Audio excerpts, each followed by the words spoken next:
Friends, Ashoka का इसमें आपका स्वागत है। Friends, UPSC prelims PYQ practice series में हम पिछले 48 वर्षों के प्रश्नों की प्रैक्टिस करेंगे, जिसमें हम 1979 से लेकर के 2026 तक के पीवाईक्यूज का प्रैक्टिस कर रहे हैं। ठीक है, तो इसमें 1979 का ये आखिरी पार्ट है, पार्ट 8। ठीक है, इसके बाद हम 1980 में आ जाएंगे। ठीक है, तो दोस्तों और बहुत सारी बातें कहने के लिए रहती हैं, तो मैं वीडियोज़ में बताता रहता हूँ। उससे क्या होता है कि वीडियोज़ वगैरह लंबी हो जाती हैं, लेकिन आपकी तरफ से भी कोई सपोर्ट या रिस्पॉन्स दिखाई नहीं देता है। फिर भी जो भी हमारी सीरीज़ चल रही है, आप निरंतर देख ही रहे हैं, और जैसा भी आपको लगे आप हमें कमेंट में ज़रूर बताइए। ठीक है दोस्तों, तो चलते हैं हम सीधे प्रश्नों को देखते हैं। यहाँ पर प्रश्न दिया है, देखिए ये उस समय के करंट अफेयर से संबंधित भी प्रश्न होते थे, तो इनको बहुत ज़्यादा आपको रटने की, पढ़ने की ज़रूरत नहीं है। बस हम 200 प्रश्नों का एक तरीके से प्रैक्टिस कर रहे हैं, तो कोई भी प्रश्न छोड़ना नहीं चाहते। जहाँ हम लोग चाहें तो इन प्रश्नों को हटा भी सकते हैं, ऐसे प्रश्नों को, लेकिन लगता है कि चलिए कोई दिक्कत नहीं है, 200 प्रश्न अगर कराने हैं तो आपको भी लगे कि हाँ, हमने 200 प्रश्न कराए। तो 1-2 प्रश्न ऐसे ऊपर-नीचे हो जाएँगे, तो उनको जो है केवल एक तरीके से खाना पूर्ति के लिए हम लोग रख रहे हैं। बाकी ये है कि हो सकता है कुछ बेसिक जानकारी आपको मिल भी जाए, इसलिए इसको हम छोड़ते नहीं हैं। ठीक है, तो यहाँ प्रश्न दिया है, चीन ब्रिटेन से खरीदारी करने का इरादा रखता है। क्या इरादा रखता है? ए नंबर हंटर्स, बी हैरियर, सी सवेर्स और डी जैगुआर्स। अब आपको इनमें से कोई एक आंसर है। आपको अगर किसी को पता हो, जिन्होंने पहले से प्रश्न देखा हो या की जानकारी हो, तो वो बता सकता है। बाकी इसका आंसर वैसे बी ही होगा। ठीक है, तो बाकी इसको पॉज करके आप पढ़ लेना, चाहो तो मैं ही पढ़ देता हूँ। 1970 के दशक के उत्तरार्ध अर्थात 1978 से 1979 में चीन ने ब्रिटेन से प्रसिद्ध हैरियर जंप जेट लड़ाकू विमानों को खरीदने में गहरी रुचि दिखाई थी, और दोनों देशों के बीच इसकी खरीद को लेकर लंबी बातचीत हुई थी। इसी को लेकर करंट अफेयर में उस समय के ऐसे प्रश्न बन जाते थे। तो अगर कोई चीज़ चर्चा में चल रही है तो वो यूपीएससी पूछ लेता है। तो आपको यहाँ से सीखने को एक चीज़ मिलती है कि हमें करंट अफेयर पर फोकस रहना है। ठीक है, आगे चलते हैं हम। यहाँ पर 170 नंबर क्वेश्चन में, ब्रह्मा, विष्णु और महेश के तीनों मुखों वाली वह मूर्ति जिसे त्रिमूर्ति के नाम से जाना जाता है, कहाँ दिखाई देती है? ए अजंता की गुफाओं में, बी एलोरा की गुफाओं में, सी कालवा की गुफाओं में और डी एलिफेंटा की गुफाओं में। अब आपको इसका आंसर बताना है। इसका आंसर क्या होगा, जल्दी से कमेंट करके बताइए।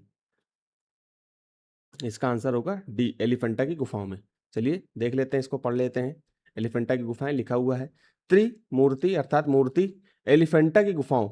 गुफा नंबर 1 में भगवान शिव की 20 फुट ऊंची विशाल त्रिमूर्ति, जिसे सदा शिव भी कहते हैं, स्थित है।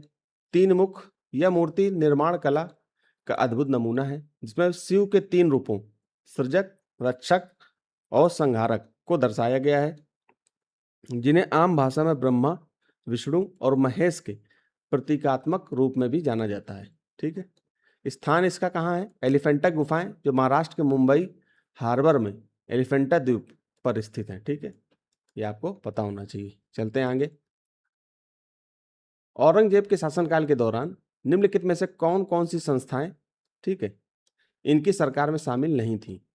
ए राजपूत, बी पठान, सी मराठा, डी उपरोक्त में से कोई नहीं। तो आपको इसका आंसर बताना है, जल्दी से इसका कमेंट करके मुझे आंसर बताइए। इसका आंसर होगा डी। ठीक है, कई बच्चे को लग रहा होगा कि इसका आंसर सी होना चाहिए, लेकिन मेरे हिसाब से इसका डी आंसर होगा। फिर भी अगर किसी को लगता है तो आप हमें कमेंट में बताइए। हम इसके लिए अलग से एक जो है छोटा सा वीडियो बना करके, या हो सकता है कमेंट में ही आपको इसके बारे में जानकारी दे दे। ठीक है, जितनी मुझे जानकारी मिली है उस आधार पर मेरे हिसाब से डी होना चाहिए। ठीक है, इसका आंसर तो इसके बारे में पढ़ लेते हैं। औरंगजेब के प्रशासन और मनसबदारी व्यवस्था में राजपूत, पठान और मराठा तीनों ही शामिल थे। ठीक है, तीनों शामिल थे। तो उपरोक्त में से, वहां क्वेश्चन कुछ और पूछा गया है। क्वेश्चन क्या पूछा, कौन शामिल नहीं था? तो उपरोक्त में से कोई नहीं शामिल था, वैसे शामिल सब थे, है ना, उस तरह से। चूंकि ये तीनों ही उसकी सरकार का हिस्सा थे, इसलिए इनमें से कोई भी समूह नहीं था जो शामिल न रहा हो। ठीक है, अतः सही उत्तर उपरोक्त में से कोई नहीं होगा। ठीक है, आगे चलते हैं हम। विजयनगर साम्राज्य के पतन का महत्वपूर्ण कारण क्या था? ए मुस्लिम शासकों के बीच एकता, बी राजकुमारों की आंतरिक अस्थिरता और कमजोरी, सी मोपला का विद्रोह, डी आर्थिक दिवालियापन। अब आपको इसका आंसर बताना है, जल्दी इसका आंसर बताइए कमेंट करके। इसका आंसर होगा ए मुस्लिम शासकों के बीच एकता। ठीक है, पढ़ते हैं हम। ये आंसर आप देख ही पा रहे होगे, यही है। ठीक है। तालीकोटा का युद्ध, विजयनगर साम्राज्य के पतन का सबसे प्रसिद्ध तत्कालिक और मुख्य कारण तालीकोटा का प्रसिद्ध युद्ध था। ठीक है। दक्कन सल्तनतों का गठबंधन, इस युद्ध में दक्कन के 4 प्रमुख मुस्लिम सुल्तानों, बीजापुर के सुल्तान, गोलकुंडा के सुल्तान, अहमदनगर के सुल्तान और बीदर के सुल्तान ने अपनी आपसी मतभेदों को भुलाकर एक मजबूत संयुक्त मोर्चा का गठबंधन बनाया था। ठीक है। साम्राज्य का अंत, इस संयुक्त सेना ने विजयनगर के सेनापति व वास्तविक शासक राम राय को पराजित कर किया। इसके बाद जिसके बाद विजयनगर शहर को पूरी तरह से नष्ट कर दिया गया। ठीक है, यही आंसर होगा इसका। आगे चलते हैं हम। इंकलाब जिंदाबाद का नारा किसने दिया था? इसको ये तो आपको पता ही होगा, इस समय आप देख ही रहे थे जंतर मंतर में इस तरह का नारा बहुत ज़्यादा दिया जा रहा था, और यूपीएससी घुमा करके इस तरह का प्रश्न पूछ भी सकता है दोस्तों, तो इसको आपको बहुत अच्छे से देखना है। इसका आंसर बताइए, कई लोगों को पता भी होगा। ए चंद्रशेखर आजाद, बी सुभाष चंद्र बोस, सी भगत सिंह, डी इकबाल। अब आपको इसका आंसर बताना है, जल्दी से बताइए इसका आंसर क्या होगा। इसका आंसर होगा भगत सिंह, सी। सबको पता होगा इसका आंसर तो। ठीक है। नारे की लोकप्रियता, भगत सिंह ही है आंसर है, तो हम ऊपर ना पढ़ते हुए सीधे यहाँ पढ़ने लगते हैं। नारे की लोकप्रियता, इंकलाब जिंदाबाद, इसका मतलब होता है क्रांति अमर रहे, कि नारे को मूल रूप से स्वतंत्रता सेनानी और कवि हसरत मोहानी ने वर्ष 1921 में लिखा था। ठीक है। भगत सिंह का योगदान, शहीद भगत सिंह और उनके साथी बीके दत्त ने 8 अप्रैल 1929 को दिल्ली की सेंट्रल लेजिस्लेटिव असेंबली में बम फेंकने के बाद इस नारे को बुलंद किया था, जिसके बाद यह पूरे भारत में स्वतंत्रता आंदोलन का सबसे लोकप्रिय नारा बन गया। ठीक है। आगे चलते हैं हम। रेड शर्ट आंदोलन का उद्देश्य क्या था? इसको हम लाल कुर्ती आंदोलन भी बोलते हैं। ठीक है, हिंदी में इसको लाल कुर्ती आंदोलन भी। ठीक है। अंग्रेजों को भारत से बाहर निकालना था। इस आंदोलन का उद्देश्य क्या था? कम्युनिस्ट संगठनात्मक गतिविधियों को बढ़ावा देना था, ट्रेड यूनियन गतिविधियों को बढ़ावा देना था, डी उपरोक्त सभी। अब कई लोगों को ट्रेड यूनियन और कम्युनिस्ट के चक्कर में लग रहा हो कि लाल कुर्ती लिखा हुआ तो लाल से हम कम्युनिस्ट या ट्रेड यूनियन से संबंधित हो सकता है, लेकिन ये दोनों आंसर इसके नहीं होंगे। इसका आंसर होगा ए, अंग्रेजों को भारत से बाहर निकालने वाला। ठीक है। आगे पढ़ते हैं हम इसको। अंग्रेजों को भारत से बाहर निकालना इसका उद्देश्य था। ठीक है। खुदाई खिदमतगार, रेड शर्ट या लाल कुर्ती आंदोलन की शुरुआत खान अब्दुल गफ्फार खान, जिन्हें सीमांत गांधी या फ्रंटियर गांधी भी कहा जाता है, ने की थी। ठीक है। तो लाल कुर्ती आंदोलन की शुरुआत किसने की थी? खान अब्दुल गफ्फार खान ने। ठीक है। इसका उद्देश्य क्या था? यह पश्चिम या उत्तर पश्चिम सीमा प्रांत अर्थात NWFP, north west frontier province में ब्रिटिश औपनिवेशिक शासन के खिलाफ एक अहिंसक आंदोलन था, जिसका मुख्य लक्ष्य अंग्रेजों को भारत से बाहर निकालना और स्वतंत्रता प्राप्त करना था। ठीक है। लाल कुर्ती नाम क्यों पड़ा? इस आंदोलन के सदस्य गहरे लाल रंग के कुर्ते या कमीज पहनते थे, जिसके कारण इसे लाल कुर्ती या रेड शर्ट आंदोलन कहा गया। ठीक है।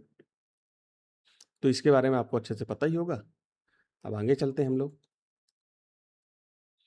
निम्नलिखित में से कौन सा जलियांवाला बाग हत्याकांड का परिणाम नहीं था? नहीं था, ये चीजों पर जरूर नहीं था, जब भी लिखा हो तुरंत अंडरलाइन करना है। अब आपको यहाँ से थीम भी निकालते रहना दोस्तों। अब जैसे जलियांवाला बाग हत्याकांड की थीम है मान लो, तो ये रिपीट कर सकता है, तो इसके बारे में हमको अलग से जा करके पढ़ना है। तो मैंने आपको बताया कि एक छोटी डायरी बना लो, उस पर इन सब चीज़ों को लिख लिया करो, थीम लिख लिया करो कि 1979 की कौन कौन सी थीम है। हालांकि लास्ट में जब मैं पूरे 48 वर्ष के प्रश्न करा दूंगा, तब मैं कोशिश करूंगा कि आपको सारे जो है थीम दे दिए जाएं, लेकिन मैं इसको दावा नहीं कर रहा हूं कि दूंगा ही। इसके लिए आपको अभी से डायरी बनानी है, बाद में तो मैं कोशिश करूंगा कि आपको दे दी जाए। ठीक है। बाकी आपको अपने स्तर से ये सब निकालना है, जिससे क्या होगा कि 2027 में जब आप पेपर देंगे तो इसका बहुत ज़्यादा आपको फायदा मिलेगा। जब आप एग्जाम दे रहे होंगे तभी आप इस चीज़ को समझ सकते हैं। ठीक है। लेकिन जो ढंग से पढ़ाई करेगा वही रिजल्ट, मतलब रिजल्ट को दे सकता है या सिलेक्शन ले सकता है। ठीक है। तो यह जलियांवाला बाग हत्याकांड का परिणाम नहीं था। ए जनरल डायर का निलंबन, बी अंग्रेजों के प्रति गांधी के दृष्टिकोण में परिवर्तन, सी पंजाब में अस्थायी शांति, डी अनेक भारतीयों द्वारा ब्रिटिश उपाधियों और पदों का त्याग। अब इनमें से कौन सा इसका आंसर था? वैसे इसका आंसर होगा सी। ठीक है।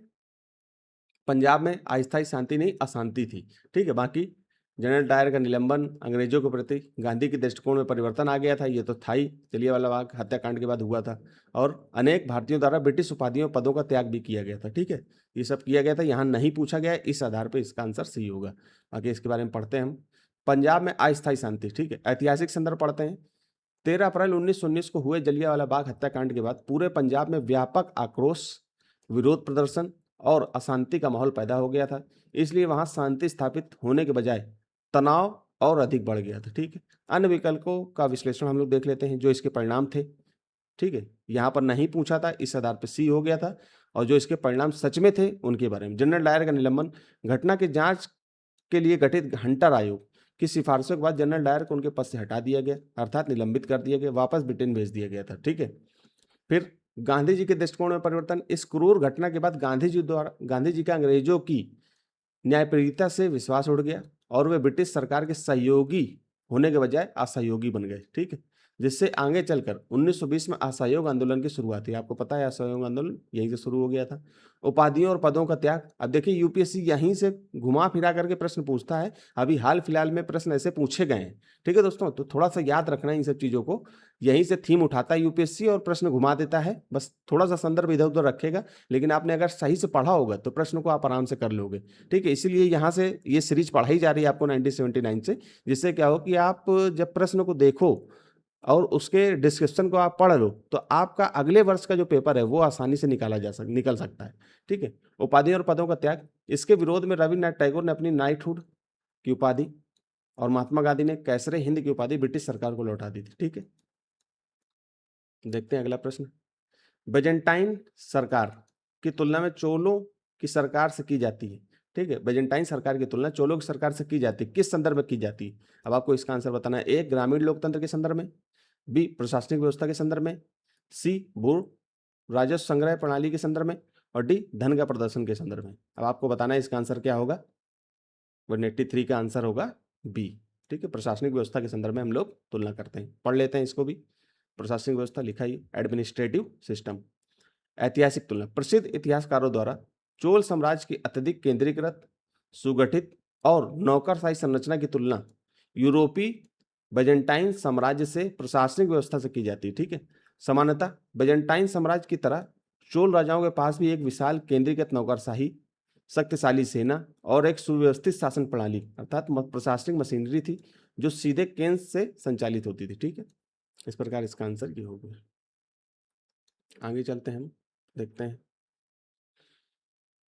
राष्ट्रीय चेतना को एक औपचारिक अवधारणा के रूप में किसने विकसित किया? ठीक है, ए, बीजी तिलक ने। ठीक, बाल गंगाधर तिलक ने। बीजी तिलक का मतलब बाल गंगाधर तिलक ने। बी, महात्मा गांधी। सी, जवाहरलाल नेहरू। और डी, सुरेंद्र नाथ बनर्जी। तो इसका आंसर क्या होगा, जल्दी से मुझे बताइए। इसका आंसर होगा आपका डी, सुरेंद्र नाथ बनर्जी। ठीक है, पढ़ लेते हैं हम इसको। यहाँ पर लिखा भी हुआ सुरेंद्र बनर्जी। राष्ट्र निर्माण का श्रेय। ब्रिटिश औपनिवेशिक काल के दौरान सुरेंद्र नाथ बनर्जी को भारत में राजनीतिक और राष्ट्रीय चेतना को एक औपचारिक, संगठित और संवैधानिक अवधारणा के रूप में विकसित करने का मुख्य श्रेय दिया जाता है। The making of a nation. उन्होंने भारत को एक एकजुट राष्ट्र बनाने की दिशा में काम किया, जिसका वर्णन उन्होंने अपनी प्रसिद्ध आत्मकथा अ नेशन इन मेकिंग में किया था। ठीक है, संस्थापक। उन्होंने राष्ट्रीय चेतना को संस्थागत रूप देने के लिए 1876 में इंडियन नेशनल एसोसिएशन की स्थापना की थी, जो आगे चलकर भारतीय राष्ट्रीय कांग्रेस में विलीन हो गया। अब ये याद कर लेना दोस्तों, ये सब पूछ लेता है और खासकर स्टेट पीसीएस में तो डायरेक्ट पूछता है और इससे संबंधित प्रश्न आए हैं दोस्तों। ऐसा मत सोचना कि ये आए नहीं है, इसके डिस्कशन से बहुत सारे प्रश्न आपके फंसेंगे, देखना। ठीक है, आपको पढ़ना है बस अच्छे से। ब्रिटिश भारत में व्यापार और वाणिज्य में केवल सफल क्यों हो सके? अब व्यापार वाणिज्य में क्यों सफल हो सके, इसका कारण बताइए। तो ए, सरकारी समर्थन के कारण। बी, माल की गुणवत्ता के कारण। सी, नौसेना श्रेष्ठता के कारण। और डी, उपरोक्त सभी। तो आपको इसका आंसर बताना जल्दी। इसका आंसर होगा आपका सी, नौसेना श्रेष्ठता के कारण। पढ़ लेते हैं हम इसको भी। नौसेना श्रेष्ठता अर्थात नेवल सुपेरियरिटी। ठीक है, नौसेना ताकत। ब्रिटिश ईस्ट इंडिया कंपनी और ब्रिटिश साम्राज्य की सफलता का सबसे बड़ा आधार उनकी अत्यधिक उन्नत और शक्तिशाली नौसेना, मजबूत जहाजी बेड़ा थी। ठीक है, प्रतिद्वंदियों पर विजय। प्रतिद्वंदियों पर विजय। इसी नौसैनिक श्रेष्ठता के कारण अंग्रेजों ने भारत के समुद्री व्यापारिक मार्गों पर नियंत्रण स्थापित किया और अपने यूरोपीय प्रतिद्वंदियों जैसे पुर्तगाली, डच और फ्रांसीसी को समुद्र और तटीय व्यापारिक लड़ाइयों में पराजित किया था। ठीक है, आगे चलते हैं हम।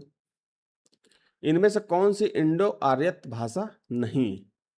ए गुजराती, बी तमिल, सी ओरिया और डी मराठी। इनमें से कौन इंडो आर्यत भाषा नहीं है? तो आपको पता होगा कि ये द्रविड़ भाषा का हिस्सा है तमिल, तो इसको हम हटा देंगे कि ये नहीं है, बाकी सब आपकी इंडो आर्यत भाषा में आती है। पढ़ लेते हैं इसके बारे में। तमिल ही इसका आंसर है। द्रविड़ भाषा का परिवार। तमिल भाषा इंडो आर्यन भारत आर्य भाषा परिवार की नहीं है, बल्कि द्रविड़ भाषा परिवार के प्रमुख सदस्य है। दक्षिण भारत की अन्य भाषाएं, मुख्य भाषाएं जैसे तेलुगु, कन्नड़ और मलयालम भी द्रविड़ भाषा में आती हैं। ठीक है, तो तेलुगु, कन्नड़ और मलयालम और तमिल ये सब द्रविड़ भाषा परिवार की सदस्य मतलब की भाषा हैं। ठीक है, बाकी इंडो आर्यन भाषा में गुजराती, ओडिया या ओरिया और मराठी भाषाएं इंडो आर्यन भाषा परिवार का हिस्सा हैं, जो मुख्य रूप से संस्कृत से विकसित हुई हैं। ठीक है, इसका आंसर ये होगा। बाकी आगे चलते हैं। भारतीय राष्ट्रीय आंदोलन में सबसे कम भागीदारी किसने की है? ठीक है, भारतीय राष्ट्रीय आंदोलन में सबसे कम भागीदारी किसने की है? तो ए पूंजीपतियों ने, बी जमींदार और व्यापारियों ने, सी राज्यों के राजकुमारों ने और डी सरकारी अधिकारियों ने। अब आपको बताना है इसका आंसर क्या होगा, जल्दी से बताइए इसका आंसर क्या होगा। इसका आंसर राज्यों के राजकुमारों ने। इसके बारे में भी हम लोग पढ़ लेते हैं रुक करके। यहाँ पर लिखा भी हुआ है प्रिंसेज ऑफ स्टेट्स।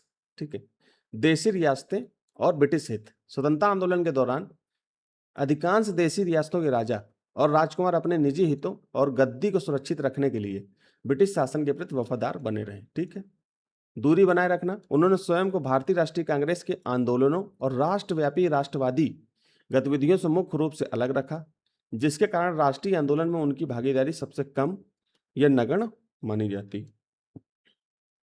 ठीक है, अन्य विकल्पों का विश्लेषण। राष्ट्रीय आंदोलन के विभिन्न चरणों जैसे स्वदेशी, असहयोग, सवनयावज्ञा और भारत छोड़ो आंदोलन में पूंजीपतियों, व्यापारियों, जमींदारों और यहां तक कि कई सरकारी अधिकारियों ने प्रत्यक्ष या अप्रत्यक्ष रूप से अपना सहयोग या भागीदारी दी थी। ठीक है, आगे चलते हैं हम। ईरान में पहलवी राजवंश का नाम किससे लिया गया है? किससे लिया गया है? ए भाषा से, बी राजा से, सी धर्म से, डी नदी से। तो इसका आंसर होगा, जल्दी बताइए इसका आंसर क्या होगा। इसका आंसर होगा ए। ठीक है, पढ़ लेते हैं हम। लैंग्वेज से लिया गया है। ठीक है, नाम का सोच। ईरान के अंतिम शासक राजवंश पहलवी राजवंश का नाम प्राचीन मध्य फारसी भाषा की पहलवी लिपि और भाषा से लिया गया है। ठीक, ऐतिहासिक जुड़ाव। इस राजवंश के संस्थापक रजा शाह पहलवी ने वर्ष 1925 में गद्दी संभालने से पहले अपने लिए पहलवी उपनाम चुना था। उनका उद्देश्य इस्लाम पूर्व के प्राचीन और शक्तिशाली सासानी साम्राज्य सासानियन एम्पायर की भाषा व संस्कृति से खुद को जोड़कर ईरानी राष्ट्रवाद को बढ़ावा देना था। ठीक है, आगे चलते हैं हम। निम्नलिखित में से कौन हड़प्पा संस्कृति पर प्रकाश डालता है? ठीक है, ए पुरातात्विक उत्खनन, बी तांबे की चादरों का लिखी लिपि, तांबे के चादरों पर लिखी लिपि, सी शिलालेख और डी उपरोक्त सभी। कुल मिला के ये पूछना चाह रहा है कि जो हड़प्पा संस्कृति है उसके हम साक्ष्य कहाँ मिलते हैं, मतलब कुल मिलाकर के मोटा मोटा ये प्रकाश डालता है वही पूछ रहा है। तो इसका आंसर होगा आपका क्या होगा, जल्दी बताइए। पुरातात्विक उत्खनन। वैसे भी आपको पता है हड़प्पा संस्कृति में जो भाषा है अभी तक पढ़ी नहीं जा सकी है, उसके जो पुरातात्विक उत्खनन है उसी से हमको हड़प्पा संस्कृति के बारे में पता चला है। ठीक है, पढ़ते हैं इसको। पुरातात्विक उत्खनन। ठीक, आर्कियोलॉजिकल एक्सकेवेशन। अपठित लिपि। हड़प्पा संस्कृति सिंधु घाटी सभ्यता की लिपि अभी तक पढ़ी नहीं जा सकी है, इसलिए इसके इतिहास को जानने के लिए कोई भी लिखित साधन जैसे शिलालेख या तांबे की चादरें उपयोगी नहीं। उत्खनन पर निर्भरता है। इस प्राचीन सभ्यता के नगर नियोजन, जीवन स्तर, कला, व्यापार और संस्कृति के बारे में हमारी पूरी जानकारी जमीन के नीचे से खुदाई में मिली वस्तुओं, मकानों के अवशेष, बर्तन, मुहरे और खिलौना और आभूषण पर टिकी है। ठीक है, तो इस तरह से आप देख सकते हैं। आगे चलते हैं हम। स्वतंत्रता के बाद भारत की अंतरिम सरकार के प्रधानमंत्री कौन थे? ए गांधी, बी नेहरू, सी जिन्ना और डी राजगोपालाचारी। तो इसका आंसर सिंपल सी बात है, अंतरिम सरकार के प्रधानमंत्री नेहरू जी ही थे। ठीक है, फिर भी हम पढ़ लेते हैं इसके बारे में। नेहरू। ऐतिहासिक पृष्ठभूमि, 2 सितंबर 1946 को भारत की अंतरिम सरकार का गठन किया गया था, जिसका मुख्य उद्देश्य भारत को ब्रिटिश शासन से पूर्ण स्वतंत्रता की ओर ले जाना था। ठीक है, नेतृत्व, तकनीकी रूप से भारत के वायसराय इस परिषद के अध्यक्ष थे, लेकिन वास्तविक प्रशासनिक शक्तियां परिषद के उपाध्यक्ष पंडित जवाहरलाल नेहरू के पास थी, जिन्होंने अंतरिम सरकार के प्रधानमंत्री के रूप में कार्य किया या मुखिया के रूप में कार्य किया। स्वतंत्रता के बाद 15 अगस्त 1947 को देश के स्वतंत्र होने के बाद वे आधिकारिक तौर पर स्वतंत्र भारत के पहले प्रधानमंत्री बने थे। ये तो सबको पता है, बच्चों जैसा प्रश्न है। ठीक है, स्वदेशी आंदोलन की शुरुआत कब हुई थी? बंगाल विभाजन विरोधी आंदोलन के दौरान, असहयोग आंदोलन के दौरान, मतलब असहयोग आंदोलन के पश्चात या दौरान। ठीक है, सविनय अवज्ञा आंदोलन के पश्चात या दौरान, उपयुक्त में से कोई नहीं। ठीक है, तो स्वदेशी आंदोलन की शुरुआत कब हुई थी? तो आपको पता ही होगा कि बंगाल विभाजन जब हुआ था उसके कारण ही ये स्टार्ट हुआ था। ठीक है, तो इसका आंसर ए ही होगा। ठीक है, पढ़ लेते हैं बंगाल विभाजन विरोधी आंदोलन के बाद। ऐतिहासिक पृष्ठभूमि, लॉर्ड कर्जन द्वारा 1905 में, अब देखिए ये थोड़ा सा याद रखना, ये स्टेट पीसीएस में पूछ लेता है। ठीक है, कि इस समय कौन सा जो है लॉर्ड था या गवर्नर जनरल था, इस तरह से पूछ लेता है। ठीक है, तो लॉर्ड कर्जन 1905 में बंगाल के विभाजन की घोषणा के विरोध में स्वदेशी आंदोलन की शुरुआत हुई थी। ठीक है, तो लॉर्ड कर्जन द्वारा 1905 में बंगाल विभाजन की घोषणा की गई थी, उसी के विरोध में स्वदेशी आंदोलन की शुरुआत हुई थी। घोषणा और संकल्प, 7 अगस्त 1905 को कलकत्ता, अब कोलकाता हो गया, आपको पता ही है, कि टाउन हॉल में एक विशाल बैठक में औपचारिक रूप से स्वदेशी आंदोलन की घोषणा की गई और विदेशी वस्तुओं के बहिष्कार का संकल्प लिया गया था। इसी से संबंधित प्रश्न पूछा गया हाल फिलहाल में 2025 में शायद, हाँ 2025 में ही पूछा गया, दोस्तों इसको जा करके देख लेना है। तो ये थीम कहते, कुछ लोग कहते हैं कि रिपीट नहीं करती, लेकिन बहुत ज़्यादा रिपीट करती हैं दोस्तों। 1979 से 2026 तक के पेपर अगर मैं आपको करा दूंगा ना, तो मैं साक्ष्य दिखाऊंगा आपको, साक्ष्य कि कैसे प्रश्न रिपीट करते हैं। ठीक है, आगे चलते हैं हम। स्वराज पार्टी का उद्देश्य था विधानमंडलों को भीतर से ध्वस्त करने के उद्देश्य से चुनाव लड़कर विधान परिषदों में प्रवेश करना, विदेशी वस्तुओं का बहिष्कार करें, अंग्रेजों के विरुद्ध असहयोग आंदोलन शुरू करना, डी बड़े पैमाने पर वस्त्रों में स्वदेशी को अपनाना। अब आपको इसका आंसर बताइए जल्दी से, 192 का आंसर बताइए, स्वराज पार्टी का उद्देश्य क्या था? सिंपल सी बात है, विधानमंडलों को भीतर से ध्वस्त करने के उद्देश्य से चुनाव लड़कर विधान परिषदों में प्रवेश करना। इसको पढ़ लेते हैं, वही चीज लिखी हुई है, विधान मंडलों को भीतर से ध्वस्त करने के उद्देश्य से चुनाव लड़कर विधान परिषदों में प्रवेश करना था। स्वराज पार्टी की रणनीति, यह प्रश्न मूल रूप से स्वराज पार्टी के उद्देश्यों से संबंधित है। वर्ष 1923 में चित्तरंजन दास, CR दास और मोतीलाल नेहरू द्वारा स्थापित इस पार्टी का मुख्य लक्ष्य ब्रिटिश सरकार की नीतियों को चुनौती देना था। अब दोस्तों ये प्रश्न 2024 में घुमा करके पूछा गया है। ठीक है, एक ऑप्शन भी आपको पकड़ में आ जाता है ना, तो आप कहीं ना कहीं आंसर तक पहुंचने की को मतलब आंसर तक पहुंच सकते हो। तो यूपीएससी रिपीट करता है प्रश्नों को, ऐसा नहीं कि नहीं करता है। ठीक है, तो इसलिए इनको सीरीज को छोड़ना मत, देखते रहना, जो देखेगा उसी को फायदा मिलेगा।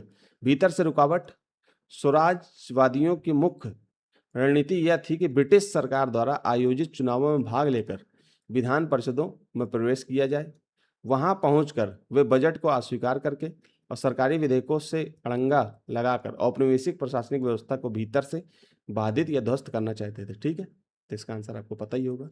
आगे चलते हैं, निम्नलिखित में से किस देश को साम्राज्यवादी आक्रमण का सामना नहीं करना पड़ा? ए इथोपिया को, बी सोमालिया को, सी मॉरिटानिया को और डी लाइबेरिया को। तो इसका आंसर जिसको पता वो बताइए मुझे जल्दी से। वैसे इसका आंसर होगा डी, पढ़ लेते हैं इसको भी।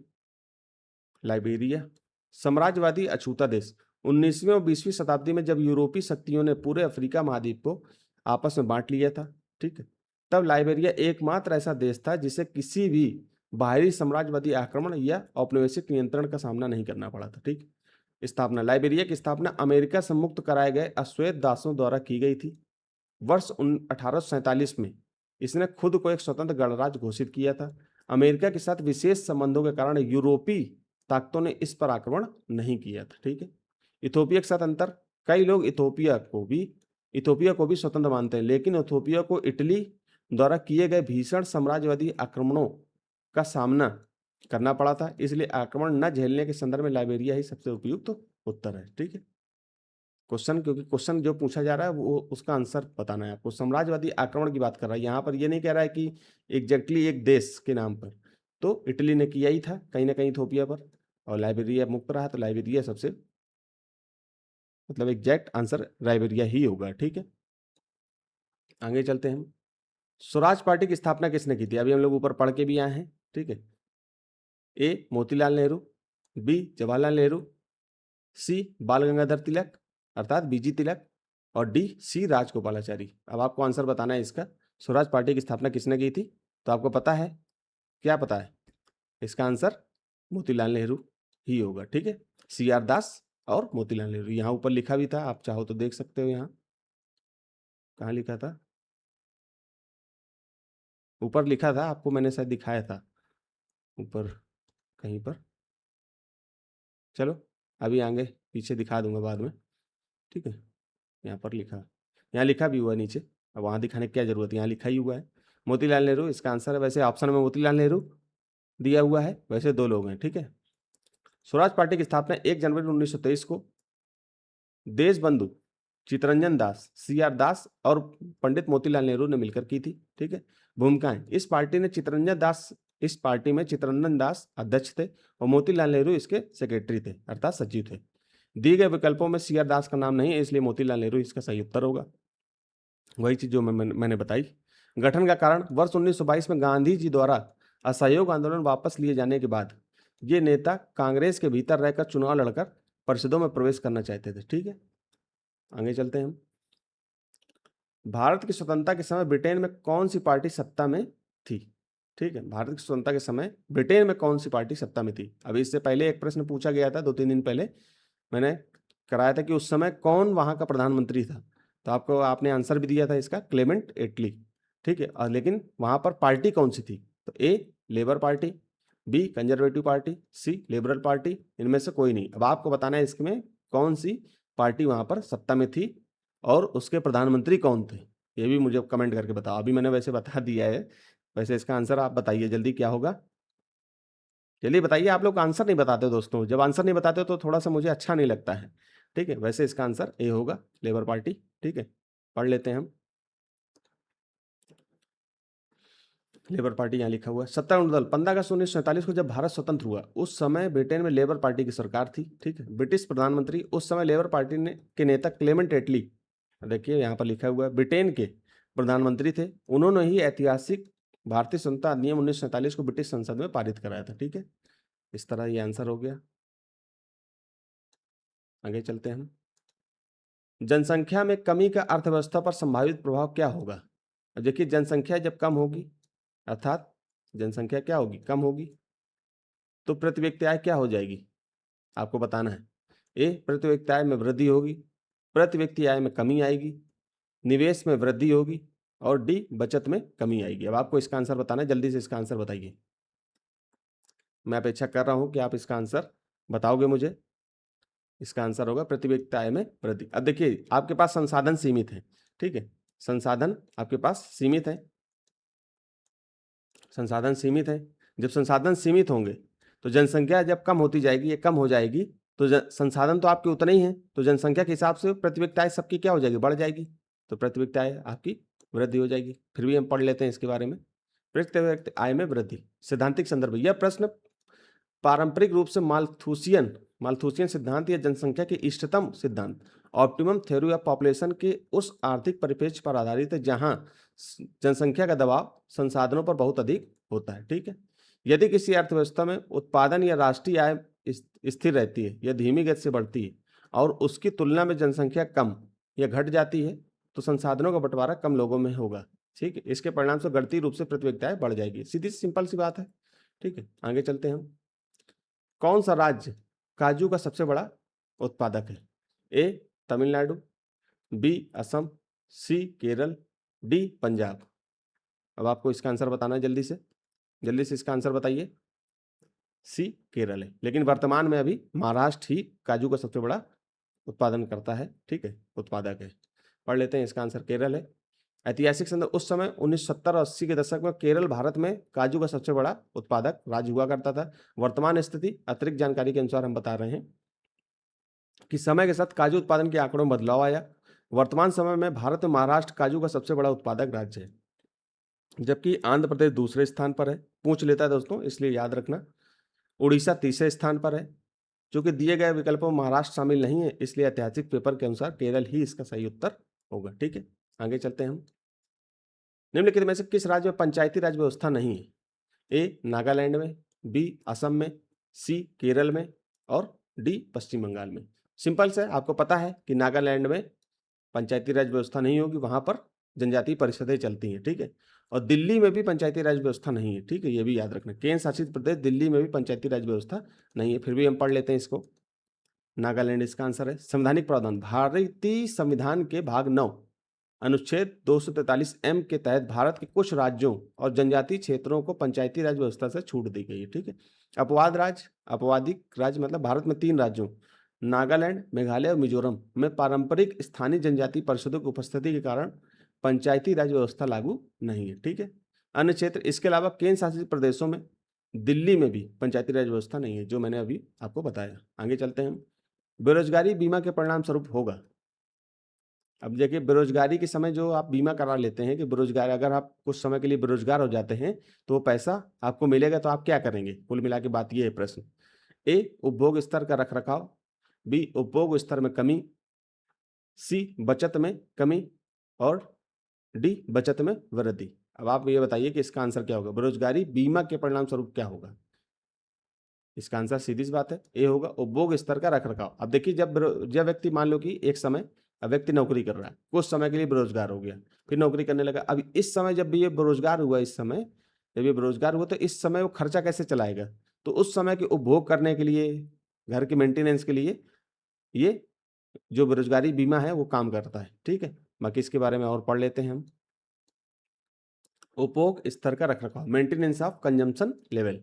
आर्थिक अवधारणा, बेरोजगारी बीमा सरकार द्वारा दी जाने वाली एक ऐसी सामाजिक सुरक्षा है जो नौकरी छूटने पर व्यक्ति को अस्थायी वित्तीय सहायता प्रदान करती है। ठीक, उपभोग का स्थिरीकरण, जब किसी व्यक्ति की नौकरी चली जाती है तो उसकी नियमित आय अचानक समाप्त हो जाती है। ऐसे समय में बेरोजगारी बीमा से मिलने वाला पैसा उसे अपनी बुनियादी जरूरतों जैसे भोजन, मकान का किराया, दवाइयाँ आदि पूरी करने में मदद करता है। इसके परिणाम स्वरूप वह संकट के समय में भी अपने उपभोग स्तर को बनाए रखने में सक्षम होता है, रख रखाव करने में सक्षम होता है। ठीक है, आखिरी प्रश्न है दोस्तों, इसके बाद हम 1980 में चले आएंगे। ठीक है, तो यहाँ पर दे रहा, निम्नलिखित कथनों से यह निष्कर्ष निकलता है कि भारत में आमतौर पर गेहूं की तुलना में चावल का उत्पादन अधिक होता है। ये तो कथन आपको बिल्कुल सही लग रहा है।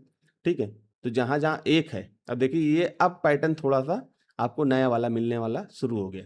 अब जहां जहां एक तो आपको सही लग रहा था, तो जहां जहां एक है उसको आप रख सकते हो। डी आपका कट गया। ठीक है, डी कट गया। फिर दूसरा क्या है, गेहूं के उत्पादन में लगभग 4% की मामूली वृद्धि हुई है। अब ये उस समय का है, हमें नहीं पता है, हम छोड़ देंगे, इसको रोक देंगे। तीसरा पढ़ते हैं, भारत में गेहूं की तुलना में अधिक चीनी का निर्यात करता है। भारत गेहूं की तुलना में अधिक चीनी का निर्यात करता है, हमें नहीं पता, इसको भी छोड़ देते हैं हम। चौथा पढ़ते हैं, चीनी की खेती योग्य भूमि अर्थात गन्ना की खेती योग्य भूमि चावल की खेती योग्य भूमि से अधिक है। तो ये तो सबको पता है, जिसको नहीं पता है उसको मैं बता देता हूँ कि चावल का जो खेती योग्य भूमि है वो गन्ना से अधिक है। तो इस आधार पर 4 गलत हो जाएगा, तो ये भी कटा। या तो आपका ए सही होगा या तो बी सही होगा, लेकिन मेरे हिसाब से इसका आंसर बी ही होना चाहिए, क्योंकि गेहूं के उत्पादन में उस समय लगभग 4% की मामूली वृद्धि हुई थी। ठीक है, तो उस समय बाकी भारत में गेहूं की तुलना में अधिक चीनी का निर्यात करता है, ऐसा नहीं है, गेहूं का ही निर्यात अधिक करता है। ठीक है, यहाँ पर देख लीजिए, एक और दो सही है, बाकी पढ़ भी लेते हैं। भारत में भौगोलिक और जलवायु परिस्थितियों के कारण ऐतिहासिक और वर्तमान दोनों ही दृष्टिकोण से चावल का कुल उत्पादन गेहूं की तुलना में हमेशा अधिक होता है। ठीक है, कथन 2 सही है। ये वर्ष 1979 की यूपीएससी प्रारंभिक परीक्षा के समय के कृषि विकास दर के आंकड़ों पर आधारित, जिसके अनुसार उस दौर में गेहूं के उत्पादन में 4% की ही मामूली वृद्धि दर्ज की गई थी। ठीक है, और ऑप्शन 4 पूरी तरह गलत है। भारत में चावल की खेती सबसे बड़े भूभाग पर की जाती है।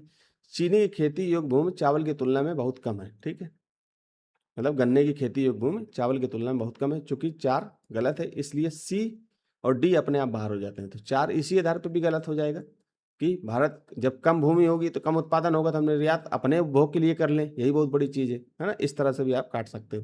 तो इस तरह से आपने पूरे आंसर दे दिए हैं, फिर भी आपको किसी आंसर में कोई गलती समझ में आती है, ये यूपीएससी की जो आंसर की है उससे भी मिलाया हुआ है, ठीक है। बाकी फिर भी 1-2 आंसर में अगर किसी प्रकार की गड़बड़ी आती है तो आप हमें बताना। हालांकि आंसर गलत 1-2 आपको अलग हो सकते हैं, क्योंकि वर्तमान संदर्भ में भी मैंने आंसर को चेंज किया है, क्योंकि उस समय की अनुसार वो आंसर सही होंगे, लेकिन वर्तमान समय के अनुसार आपको आंसर बताना होता है। इसलिए वर्तमान समय के आंसर को देखते हुए 1-2 ऑप्शन आपके ऊपर नीचे हो सकते हैं, तो उसको आप नेगलेक्ट करना, आगे बढ़ना, ठीक है। बाकी फिर भी आपको लगता है तो आप हमें बताइए कमेंट करके, हम उस पर विचार करेंगे और अलग से एक वीडियो ला करके आपको समझा देंगे, ठीक है दोस्तों। हम आपके साथ खड़े हैं, आप लोग मन लगाकर पढ़िए। कल से हम 1980 का पेपर देखेंगे, ठीक है दोस्तों। तो फिर यहीं तक रखते हैं, धन्यवाद।